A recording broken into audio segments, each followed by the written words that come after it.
আসসালামু আলাইকুম। ফ্রিল্যান্সিং করার জন্য ভাইয়ারের সাথে কি ভিডিও কলে কথা বলতে হয়? অনেকেই এই প্রশ্নটা করেন। দেখুন, ফ্রিল্যান্সিং করার জন্য ভাইয়ারের সাথে ভিডিও কলে কথা বলতে হয় কিনা এই প্রশ্ন যদি আমাকে করেন, আর আমি যদি এইটার উত্তর আপনাকে এক বাক্যে দেই, তাহলে আপনাকে বলবো না, ফ্রিল্যান্সিং করার জন্য ভাইয়ারের সাথে ভিডিও কলে কথা বলতে হবে না। তবে আপনি যদি ভাইয়ারের সাথে ভিডিও কলে বা জুম মিটিং এ কথা বলতে পারেন, সেটা আপনার জন্য একটা প্লাস পয়েন্ট। আপনি $10 কাজ $20 নিতে পারবেন। যে কাজটা আপনার পাওয়ার সম্ভাবনা কম ছিল, ওই কাজটা আপনি নিশ্চিত পেয়ে যাবেন যদি আপনি জুম মিটিং করতে পারেন।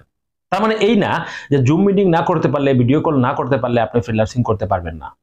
আমি অনেককেই চিনি, মানে বেশিরভাগ মানুষ আছেন যারা জুম মিটিং এ কথা বলেন না, ভিডিও কলে কথা বলেন না, তারা কি ফ্রিল্যান্সিং করে ইনকাম করছেন না? তারাও ফ্রিল্যান্সিং করে মাস শেষে আপনার $100 $1000 ইনকাম করছেন। মানে ফ্রিল্যান্সিং করার জন্য ভিডিও কলে কথা বলা, জুম মিটিং এ কথা বলা এটা আপনার ম্যান্ডেটরি না, আপনাকে কথা বলতেই হবে এমন না। তবে আপনি যদি কথা বলতে পারেন, আপনার জন্য সেটা প্লাস পয়েন্ট এবং আপনি বেশি ইনকাম করতে পারবেন। কিছুদিন পূর্বে আমার একটা স্টুডেন্ট একটা কাজ পেয়েছিল, ইউটিউব চ্যানেল এসইও করার কাজ। তো কাজটার প্রাইস ছিল আপনার মাত্র $30। তো একসময় ক্লায়েন্ট আমার ওই স্টুডেন্টকে বলে, ঠিক আছে তুমি আমার সাথে জুম মিটিং এ আসো। তখন সে খুব ভালো ইংরেজি জানে, সে আপনার ক্লায়েন্টের সাথে জুম মিটিং করে। জুম মিটিংয়ে আমার স্টুডেন্ট ক্লায়েন্টকে বুঝিয়ে বলেছিল যে দেখো, আমি তোমার যদি চ্যানেল এসইও করে দেই তাহলে তোমার ভিউ সাবস্ক্রাইবার খুব বেশি বাড়বে না, কারণ তোমার যতগুলা ভিডিও রয়েছে কোনোগুলা ভিডিওতে ভালো করে এসইও করা নেই। তুমি চাইলে আমি তোমার প্রত্যেকটা ভিডিও এসইও করে দিতে পারি। তখন ক্লায়েন্ট বলল যে তুমি কত ডলার করে নেবে একটা ভিডিও এসইও করার জন্য? আমার স্টুডেন্ট বলেছিল যে একটা ভিডিও এসইও করার জন্য আমি $20 নিয়ে থাকি, তবে তুমি যদি আমাকে তোমার চ্যানেলের প্রত্যেকটা ভিডিও এসইও করার কাজ দেও তাহলে আমি $10 করে করে দিতে পারবো। তখন ক্লায়েন্টকে আসলে আমার স্টুডেন্ট বুঝিয়েছিল যে এসইও করলে কি হবে কি হবে না।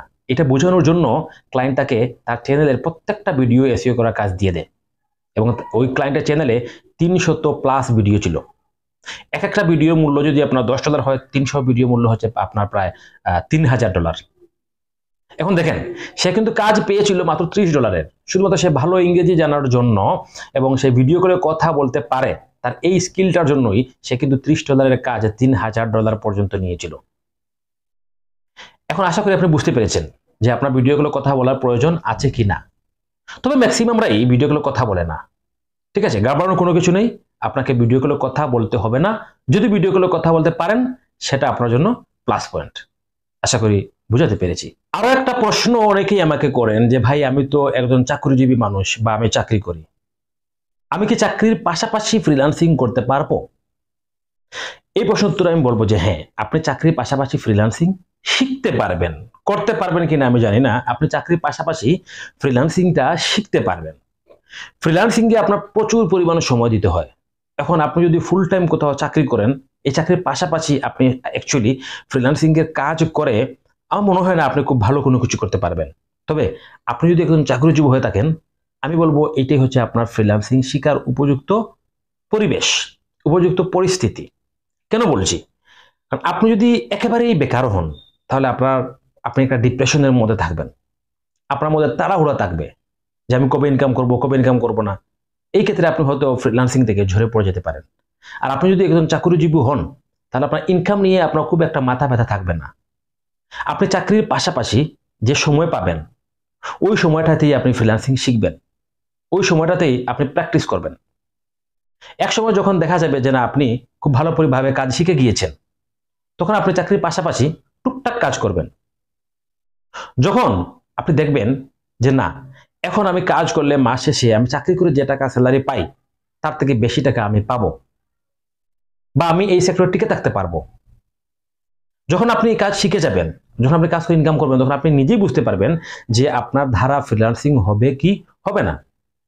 আপনি নিজেই বুঝতে পারবেন যে আপনার চাকরি ছেড়ে এই সেক্টরে আসা উচিত হবে কি হবে না।